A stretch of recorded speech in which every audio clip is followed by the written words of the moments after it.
ప్రధాని మోదీని కలవనున్న ఆపరేషన్ సింధూర్ ప్రతినిధి బృందం. ఆర్సీబీ తమ మొదటి ఐపీఎల్ టైటిల్ గెలుపు. పంజాబ్ కింగ్స్ పై విజయం. మ్యాచ్ అనంతరం భావోద్వేగంతో కన్నీళ్లు పెట్టుకున్న విరాట్ కోహ్లీ.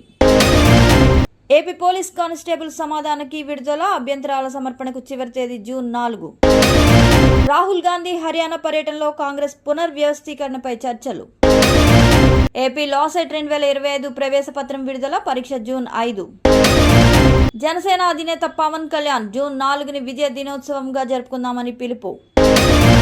చైనా ల్యాబ్లో డేంజరస్ వైరస్ సృష్టి. గోధుమ, బార్లీ, మొక్కజొన్న, వరి పంటలు నాశనం చేసే శీలింద్రాలను తయారు చేసిన చైనా.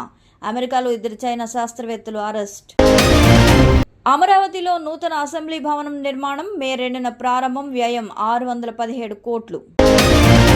భోగాపురం అంతర్జాతీయ విమానాశ్రయం నిర్మాణం వేగంగా కొనసాగుతోంది. 1వ దశ 2025 డిసెంబర్ నాటికి పూర్తయ్యే అవకాశం. ప్రభుత్వ ఉత్తర్వులతో బ్లాక్ బర్లీ పొగాకు నిల్వలను రైతు నుండి కొనుగోలు నిర్ణయం. చెన్నైకు నీటి అవసరాల కోసం కందలేరు రిజర్వాయర్ నుంచి 500 క్యూసెక్కులకు నీటి విడుదల కోరిన తమిళనాడు ప్రభుత్వం.